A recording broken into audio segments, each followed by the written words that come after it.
Amanah dakwa, Kabinet Muhyiddin lembab macam siput babi.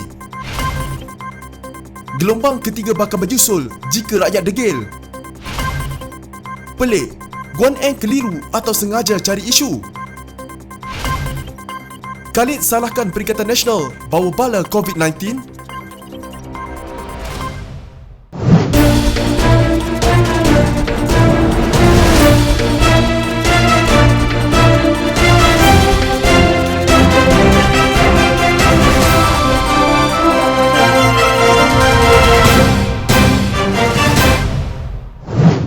Pemuda Amanah mempersoalkan apakah yang dilakukan oleh Perdana Menteri Muhyiddin Yassin serta jemaah menteri ketika ini sehingga tercetusnya kekeliruan maklumat berhubung Perintah Sekatan Pergerakan berhubung isu pandemik COVID-19.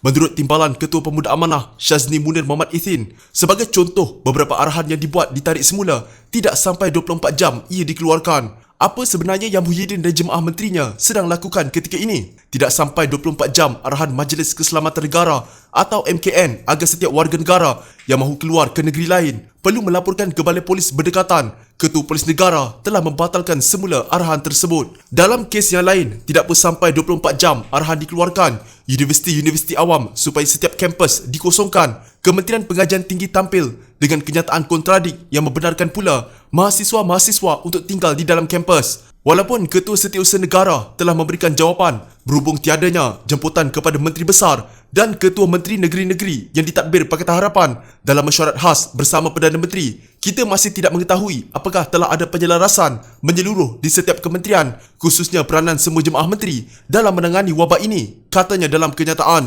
Syazni berkata, ketika negara dilanda krisis, kerajaan ketika ini seolah-olah hilang punca dan menteri serta timbalannya pula bertindak sangat perlahan. Menteri-menteri serta timbalan-timbalan menteri pula kelihatannya bergerak dan bertindak teramat perlahan, seolah-olah pergerakan siput babi atau mungkin lebih perlahan daripada itu, katanya. Ketua Polis Negara Abdul Hamid Badur pada sidang medianya memberitahu polis akan melaksanakan arahan sekatan keluar antara negeri atau domestik berkuat kuasa malam semalam. Orang ramai yang ingin balik kampung perlu memaklumkan pergerakan mereka kepada polis. Mana-mana individu atau premis yang ingkar perintah kawalan pergerakan boleh dikenakan tindakan.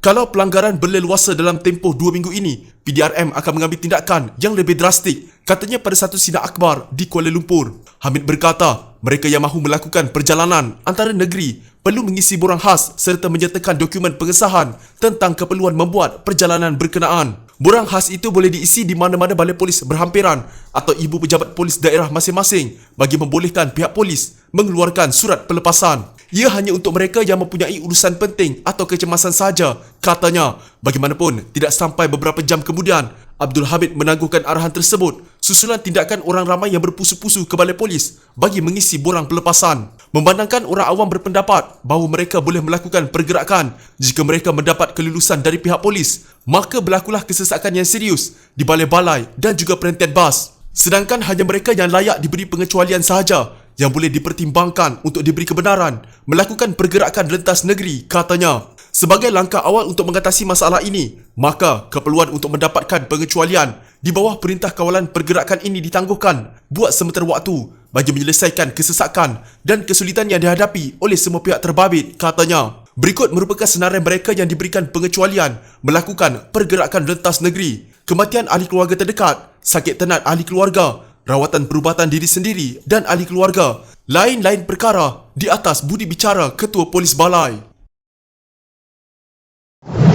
Ketua Pengarah Kesihatan Dr. Nur Hisham Abdullah menasihatkan orang ramai untuk berada di rumah dan mematuhi Perintah Kawalan Pergerakan. Kegagalan berbuat demikian, kata beliau, akan menyebabkan penyebaran wabak COVID-19 menjadi lebih buruk. Kegagalan bukan pilihan di sini. Jika tidak, kita mungkin menghadapi gelombang ketiga virus ini yang seterusnya akan menjadi lebih besar seperti tsunami. Lebih-lebih lagi, jika kita mempunyai sikap tidak kisah. Saya merayu kepada semua rakyat Malaysia, sila ambil Perintah Kawalan Pergerakan ini secara serius. Duduk di rumah dan jangan keluar, tulis Dr. Nur Hisham di Facebook. Menurutnya, Malaysia kini mempunyai peluang yang tipis untuk memutuskan rangkaian jangkitan COVID-19 di seluruh negara. Kita mempunyai peluang yang tipis untuk memutuskan rangkaian jangkitan COVID-19. Bantulah KKM dengan memainkan peranan anda kerana setiap individu bertanggungjawab untuk mengambil segala langkah berjaga-jaga demi keselamatan diri dan keluarga, katanya. Penyebaran wabak COVID-19 yang membawa maut telah meragut nyawa 2 rakyat Malaysia dan menjangkiti lebih daripada 600 orang setakat semalam. Kematian pertama ialah kes ke-358, seorang pesta di Sarawak, manakala kematian kedua ialah lelaki berusia 34 tahun yang menghadiri ijtimak tabligh di Masjid Seri Petaling akhir bulan lalu. Rayuan Hisham itu menyusul kerana masih ada orang yang melanggar perintah kawalan pergerakan dengan makan di kedai kopi di Kuala Langat. Pegawai Majlis Daerah terpaksa menyuraikan peniaga di sebuah pasar terbuka dan laporan polis akan dibuat jika mereka terus ingkar terhadap arahan itu. Majlis Daerah Kuala Langat atau MDKL berkata mereka akan membuat laporan polis terhadap peniaga yang terus menentang perintah kerajaan. Kenderaan penguatkuasa MDKL menggunakan pembesar suara meminta peniaga dan orang ramai di sebuah pasar tani untuk bersurai. Kami hanya boleh beri amaran dan mengeluarkan notis buat masa ini kerana perintah kawalan pergerakan bidang kuasa polis, kata jurucakap itu. Sekiranya mereka terus melakukannya, kami akan buat laporan polis. Tetapi, mana-mana orang awam juga boleh lapor polis. Jurucakap itu memberi amaran lesen peniaga yang gagal mematuhi langkah-langkah kawalan COVID-19 akan ditarik. Kerajaan sedang menguatkuasakan perintah kawalan pergerakan yang mewajibkan kebanyakan perniagaan ditutup dalam usaha menghalang orang ramai berkumpul, seterusnya melambatkan penyebaran COVID-19. Permintaan Lim Guan Eng yang meminta pencerahan berhubung pergerakan 300,000 pekerja Malaysia yang berulang alik ke Singapura dan mempertikaikan penutupan perniagaan semasa perintah kawalan pergerakan menimbulkan pertanyaan. Ahli Majlis Tertinggi UMNO Datuk Dr. Puan Zarkashi bertanya, adakah Setiausaha Agung DAP itu benar-benar keliru atau sengaja mencari isu? Katanya perkara yang menjadi kemusykilan Guan Eng itu menunjukkan beliau tidak membawa fak Majlis Keselamatan Negara. Puan berkata, pengapa untung rugi peniaga jadi keutamaan Guan Eng dan Singapura pula sudah menyatakan majikan di negara itu akan menyediakan tempat tinggal sementara untuk pekerja negara ini. Mujur Guan Eng bukan lagi Menteri Keuangan. Dia confused pasal perintah kawalan pergerakan khususnya untuk rakyat Malaysia yang bekerja di Singapura. Confused original atau sengaja mencari isu untung rugi peniaga menjadi keutamaan beliau, katanya di Facebook. Sebelum ini, menerusi hantaran di Facebook, Guan Eng berkata perlu pencerahan tentang perintah kawalan pergerakan untuk 300,000 pekerja Malaysia yang ulang alik setiap hari kerja ke Singapura. Perlukah semua perniagaan swasta ditutup? Macam mana pendapatan peniaga dan gaji pekerja? Adakah ditanggung oleh kerajaan? Keliru. Dalam hantaran sama, Puat turut menegur kekeliruan yang dibuat oleh Ketua Polis Negara apabila membuat U-turn berhubung kebenaran untuk sebarang perjalanan antara negeri. Keadaan itu berlaku apabila pada awalnya peraturan mewajibkan orang ramai mendapat kebenaran polis untuk tujuan itu hingga menyebabkan kebanyakan balai polis diserbu. Semalam buat peraturan di mana wajib dapat kebenaran polis untuk sebarang perjalanan antara negeri. Rakyat yang confused jadi panik, balai polis diserbu. Akhirnya KPN pula yang panik dan terus buat U-turn, ujarnya. Sedangkan para pelajar Institut Pengajian Tinggi khususnya dari Sabah dan Sarawak turut panik hingga terpaksa membeli tiket penerbangan dengan harga yang mahal. Sebab itu, kata Puat, sepatutnya Majlis Keselamatan Negara sahaja yang sepatutnya menjadi rujukan utama kepada semua arahan dan kekeliruan mengenai perintah kawalan pergerakan. Virus COVID-19 yang semakin merebak di negara ini akibat perbuatan khianat beberapa pihak dalam Perikatan Nasional, kata Khalid. Bekas Menteri Wilayah Persekutuan Khalid Abdul Samad mendakwa tindakan Datuk Seri Muhammad Azmin Ali, Tan Sri Muhyiddin Yassin, Datuk Seri Ahmad Zaid Hamidi dan Datuk Seri Abdul Hadi Awang itu menyebabkan negara ditimpa bala. Khalid Samad berkata, virus COVID-19 yang terkawal ketika pentadbiran Pakatan Harapan merebak pada 27 Februari ketika Kerajaan Perikatan Nasional ditubuhkan. Sebelum itu terkawal 24 kes, 22 sembuh, 2 sahaja dalam rawatan. Gelombang kedua pada 27 Februari semasa Kerajaan Perikatan Nasional sedang ditubuh, tak ada kabinet. Kabinet ditubuh 10 Mac.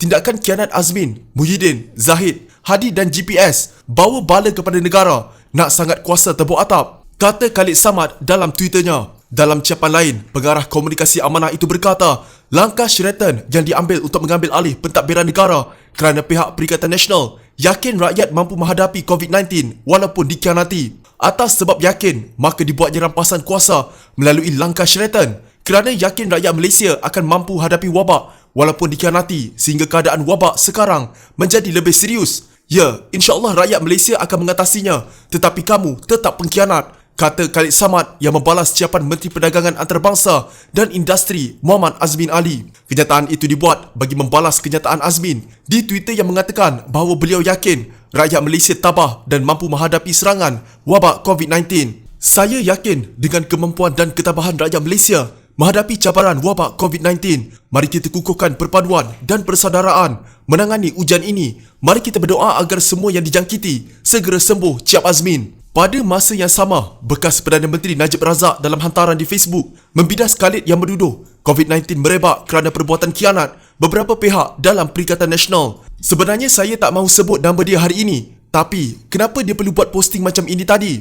Cuba fikir, Kerajaan Perikatan Nasional dan saya pun tak salahkan Perdana Menteri ketujuh letak jawatan secara tiba-tiba sehinggalah kita tidak ada kabinet untuk seminggu sebagai punca kes COVID melonjak naik. Kita juga tak ingin salahkan Kerajaan Pakatan Harapan dahulu kerana mereka membenarkan acara tabligh besar-besaran itu dirancang dan dianjurkan pada masa COVID sedang merebak. Kenapa tak insaf late? Kata Najib lagi. Jika anda mempunyai gejala seperti demam, batuk dan sesak nafas, jangan berlengah untuk terus ke klinik atau hospital bagi menjalani ujian saringan. Bersama kita tangani wabak COVID-19.